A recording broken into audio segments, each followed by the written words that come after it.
Pantnagar university का जो यहाँ पे एंट्रेंस एग्जामिनेशन हुआ था, जिसका रिजल्ट ऑलरेडी कुछ दिन पहले आया हुआ था। काफ़ी सारे बच्चों के डाउट आ रहे थे कि हमारा अब आगे का जो काउंसलिंग प्रोसीजर है वो कैसे होने वाला है, कट ऑफ एंड स्पेशली जो आपके डेट्स है उसके रिगार्डिंग तो मैंने नोटिस ऑलरेडी शेयर किया हुआ था। बट काफ़ी सारे स्टूडेंट के अलग अलग डाउट आ रहे हैं कि हमारे किस कैटेगरी में कहाँ तक बच्चा अप्लाई कर पाएगा, और जिनके रैंक और पीछे हैं उनको क्या वेट करना चाहिए, कैसे उनके लिए पॉसिबिलिटीज़ ओपन हो सकते हैं। सब कुछ आज के इस वीडियो में मैं डिस्कस करने वाला हूं, तो वीडियो को काफ़ी अच्छे से देखिएगा। कई बार मैं ऐसी चीज़ें देखता हूं, जैसे बहुत बार ऐसी चीज़ें होती है जो वीडियो में मैं ऑलरेडी डिस्कस किया होता हूं, एंड फिर वही बच्चे मैसेज करते हैं कि सर ये क्या है, ये कैसे है। तो वो चीज़ें आपका ऑलरेडी इसी में क्लियर हो जाएगा। इसके बाद भी अगर किसी को लगे कि वो कॉन्फिडेंट नहीं फील कर रहा है, उसको एक्सपीरियंस की कमी महसूस हो रही है, हो सकता है उससे कोई मिस्टेक हो जाए काउंसलिंग में, कुछ भी आपको अगर दिक्कत आ रही है, आपको पता होगा मेरा 1-to-1 कॉल सपोर्ट चल रहा है। ऑलरेडी मैंने कल सेशन भी लिया हुआ था लगभग 1 घंटे का अपने सभी स्टूडेंट्स के लिए जिनको नीड थी। तो आपके लिए अभी और भी आगे एक सेशन मैं कंडक्ट करवाऊंगा। नीचे आपको रेजर पे का लिंक मिल जाएगा। मात्र 499 रुपीज़ में आप अपने फ्यूचर को सिक्योर कर सकते हैं, एंड अगर आपको पर्सनल गाइडेंस की नीड है आप जाके इनरोल कर सकते हैं। सबसे पहले अगर यहाँ पे मैं बात करूँ तो पंतनगर यूनिवर्सिटी, जो कि वन ऑफ द मोस्ट, अगर मैं बात करूँ तो एक इंडिया का एक बोल सकते हो कि यार बहुत ही प्रीमियर इंस्टीट्यूट है, बहुत ही प्रीमियर और यहाँ पे यूनिवर्सिटी है, जो कि 1960 में फर्स्ट हमारे देश का एग्रीकल्चर यूनिवर्सिटी है, स्टेट एग्रीकल्चर यूनिवर्सिटी, जो कि हमारे देश के फर्स्ट प्राइम मिनिस्टर द्वारा इस्टेब्लिश किया गया था। एंड वही अगर इसकी बात करूँ ब्रांड वैल्यू की यार, तो आपको मतलब नाम से ही यार इसका बहुत सारे स्टूडेंट का ड्रीम होता है कि यार यहाँ पे मेरा कैसे भी करके एडमिशन हो जाए, और उनका ड्रीम होता है कि यहाँ से मैं अपना ग्रेजुएशन या फिर पीजी कंप्लीट कर रहा हूँ।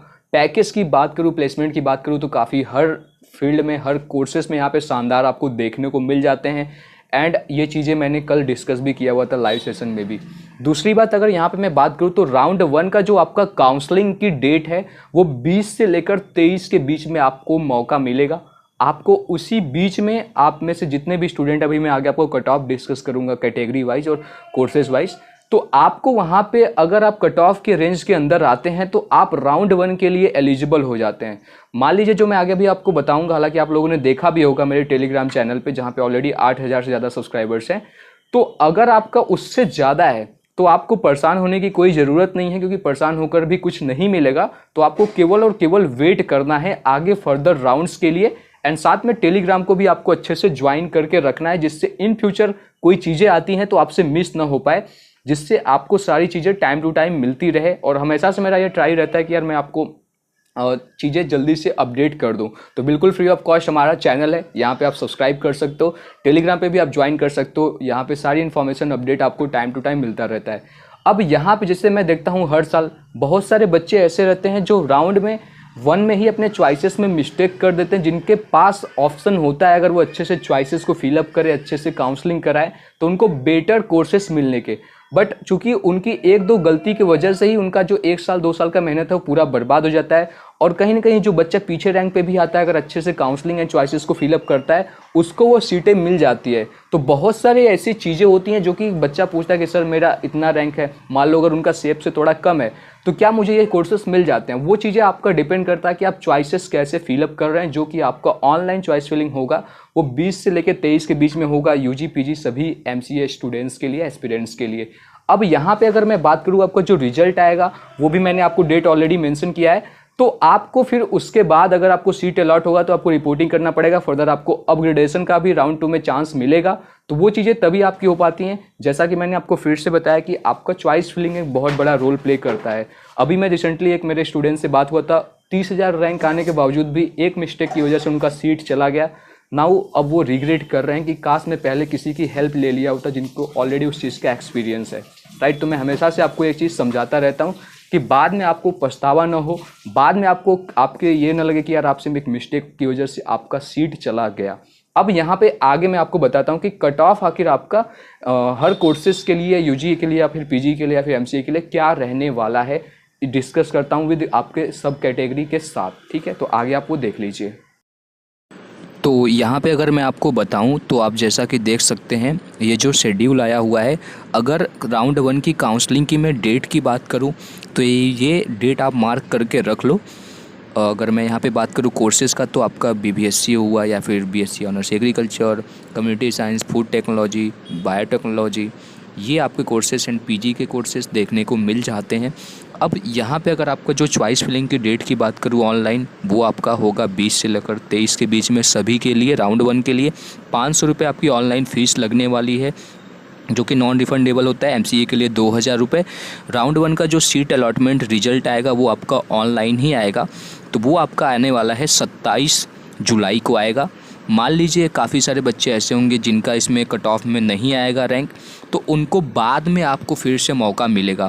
फ़िलहाल में अगर आपको मैं एक चीज़ बताऊं, जैसे कि जो भी बच्चे यहाँ पे कट ऑफ के रेंज में नहीं आते वो एलिजिबल नहीं हैं, ठीक है। तो आपको अभी वेट करना पड़ेगा फर्दर आपका आगे के राउंड्स के लिए। दूसरी इम्पॉर्टेंट बात यहाँ पे ये आ जाती है कि जब भी आपको राउंड 1 में मान लो सीट अलॉट हो जाता है, तो आपको 30 जुलाई से लेके 1 अगस्त के बीच में यूजी के स्टूडेंट को रिपोर्टिंग करना पड़ेगा physically with your documents, and 2 तारीख तक पीजी के स्टूडेंट को करना पड़ेगा। वेन्यू यहाँ पे आप अपना देख सकते हैं, doctor B B Singh mini auditorium, college of agriculture, Pantnagar में, है ना। तो उसके बाद अगर यहाँ पे मैं बात करूँ आपका जो वेरियस प्रोग्राम्स है, चाहे आपके यूजी हैं या फिर आपके पीजी हैं, तो इस पे जो आपका पोर्टल है आप देख लो, gbput.org.in, ये आपका ऑनलाइन पोर्टल है, आपको मैंने ऑलरेडी बताया हुआ है अगर आप मेरे बहुत लॉन्ग टाइम से मेरे साथ होगे तो, जहाँ पे आपका फॉर्म वगैरह सब कुछ आता है। साथ में यहाँ पे आपकी कैटेगरी है एंड सब कैटेगरी है। तो अगर आपका अदर स्टेट के स्टूडेंट है, आपको पता है पेमेंट शीट्स आपको मिलता है, तो जनरल कैटेगरी का जो उत्तराखंड का स्टूडेंट है उसका 1148 तक अगर आपका रैंक है तो आप राउंड 1 के लिए एलिजिबल हैं, आप आराम से अपना काउंसलिंग में पार्टिसिपेट कर सकते हैं। अगर स्पेशली यहाँ पे मैं बात करूँ उन स्टूडेंट्स का जिनका इससे ज़्यादा रैंक है, तो आपको वेट करना है फर्दर राउंड्स में, ठीक है। कई बार मैं देखता हूँ बहुत सारे स्टूडेंट को ज़्यादा रैंक पे भी सीटें मैंने खुद मेरे काउंसलिंग के थ्रू बच्चों को मिला हुआ है। तो कहीं ना कहीं आप कैसे चॉइसेस फिलअप करते हैं, कैसे चीज़ों को अंदर पार्टिसिपेट करते हैं, बहुत बड़ा रोल प्ले करता है। और यहाँ पे अगर आप देखेंगे तो जो डिफेंस पर्सनल्स हैं, या फिर हम बात करें स्पेशली जिनका आर्मी कोटा है या फिर यूनिवर्सिटी कोटा है या फिर फिजिकली हैंडीकैप्टेड, अगर आपके पास ये सारे सर्टिफिकेट्स हैं, रूरल हुआ, ये सब का अलग से रिजर्वेशन आपको मिल रहा होता है। अगर आप देख रहे होगे तो यहाँ पे आपको कट ऑफ भी वेरी करते हुए दिखने को मिल जाएगा। जैसे जो डिफेंस या आर्मी कोटा में उनको 1148 तक एलिजिबल है जनरल, ओबीसी, एससी, एसटी में। यूनिवर्सिटी एम्प्लॉयमेंट जो है वहाँ पे अगर उसकी बात करूँ तो 3500 तक है। फिजिकली हैंडीकैप्टेड 3449 रैंक तक अगर आपका है तो एलिजिबल है।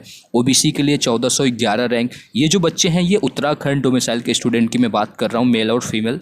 तो आप यहाँ पे देख सकते हो कि एससी कैटेगरी का जो बच्चा है 1727 रैंक तक, एसटी कैटेगरी का 2084 रैंक तक एलिजिबल है।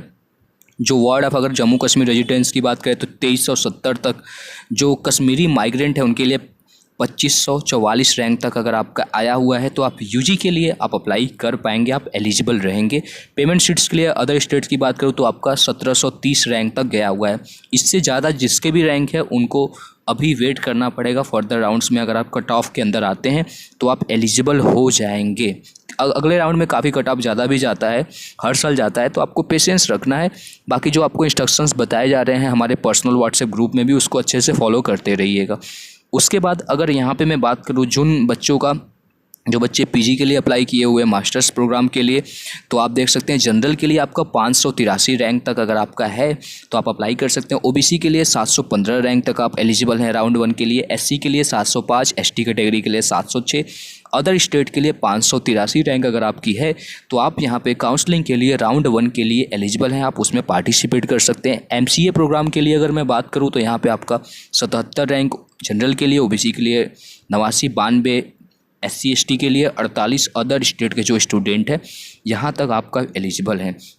इसके साथ साथ यहाँ पे फ़ी स्ट्रक्चर आप देख सकते हैं। जो वेटनरी का यहाँ पे नॉर्मल सीट्स हैं उसके लिए आपका 1,24,000 फीस लगने वाला है। इसमें आपका 40,000 रुपये इंक्लूड है। तो ये आपका एनुअल फीस है, जो कि अगर आप देखोगे तो यार काफ़ी पेमेंट शीट्स अगर आप देखोगे तो यहाँ पे आपका 5 लाख रुपए ये जो फ़ीस है एनुअल फीस, उसके अलावा आपको देना होता है। तो ये आपका पर ईयर का फ़ीस मैंने आपको बता दिया, ठीक है। जो सेमेस्टर फीस है उसके अलावा 5 लाख देना पड़ेगा पर ईयर। उसके बाद बीएससी अगर normal agriculture, BFSc, community science की बात करूँ तो आपका 54,000 है पर सेमेस्टर। ये फीस है आपका 20,000, इसमें आपका फूड मतलब मेस चार्ज भी इंक्लूडेड है। पेमेंट शीट्स के लिए अगर आप जाते हो बीएससी एग्रीकल्चर का तो 1 लाख, और community science and BFSC seat की बात करूँ तो ये आपका 50,000 है। बीटेक फूड टेक्नोलॉजी का आप देख सकते हो फी स्ट्रक्चर यहाँ पे है। और अगर आप सेल्फ फाइनेंस सीट के थ्रू जाते हो बीटेक फूड टेक्नोलॉजी तो यहाँ पे आपको 1 लाख रुपए अलग से आपको पर ईयर देना पड़ेगा besides the semester fee. Biotechnology की बात करूँ तो 57,000 ये आपका फ़ीस लगने वाला है। सेल्फ फाइनेंस के लिए आपको 50,000 रुपये अलग से देना पड़ेगा। तो ये मैंने आपको बता दिया। मास्टर्स प्रोग्राम के लिए अगर मैं बात करूँ तो आपका 60,000 रुपये लगने वाला है फ़ीस, 20,000 इसमें इंक्लूडेड है सेमेस्टर। जो आपका फूड वाला चार्ज है वो भी आपको बता दूँ कि फूड जो भी है सारे कोर्सेज़ के लिए 40,000 रुपये पर ईयर के हिसाब से लगते हैं। तो ये मैंने आपको बता दिया। एंड पेमेंट शीट्स अगर आप देखोगे मास्टर्स के लिए तो आपको 50,000 रुपये पर ईयर अलग से देना पड़ेगा, पर सेमेस्टर देना पड़ेगा। ये चीज़ यहाँ पे आप ध्यान रखना। और MCA के लिए 65,000 per annum apart from your semester fees. तो ये सब कुछ मैंने बता दिया। इसके अलावा भी अगर आपको लगता है कभी भी आपको कोई डाउट आ रहा है, कोई भी दिक्कत आ रही है, हाँ आप सभी लोगों के लिए यार मैं यहाँ पे दिन रात मेहनत करता हूँ, तो नीचे आपको लिंक मिल जाएगा रेजर पे का, जाके एनरोल करके निश्चिंत हो सकते हैं अपने काउंसलिंग के लिए। एंड आगे जो भी आपको बेस्ट से बेस्ट पॉसिबल सीट कोर्स मिल सकता है 100% आपको गारंटी है स्टूडेंट्स बस का मेरा मिल जाएगा। थैंक यू, जय हिंद।